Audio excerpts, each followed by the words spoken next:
বেশ কিছুদিন আগে সকাল সকাল এই পুচকেটাকে খাইয়ে দিয়ে আমরা বেরিয়ে পড়েছিলাম ফাইটার দেখতে যাওয়ার জন্য। আর আমরা অনেকেই গেছিলাম, আমরা কাজিনরা গেছিলাম, সিরিল, দাদা, বৌদি সবাই মিলে মজা করতে করতে রাঙ্গুলি মলে গেছিলাম সিনেমাটা দেখতে। শুনেছিলাম মুভিটা নাকি খুবই ভালো হয়েছে, তাই জন্য আমরাও দেখতে চলে গেছিলাম। তারপরে শুরু হয় মুভি।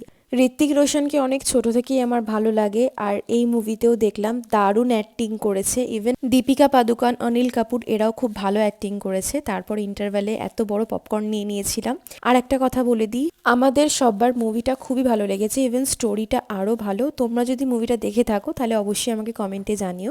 দেন মুভি শেষ হয়ে যায়, আমরা সবাই আড্ডা মারতে মারতে ফুড কোর্টে খেতে গেছিলাম। আমি বেসিক্যালি কিছু খাইনি, কারণ আমার পপকর্ন খেয়েই পেট ভরে গেছিলো। বাকিরা সবাই ফ্রাইড রাইস, চিলি চিকেন নিয়েছিল।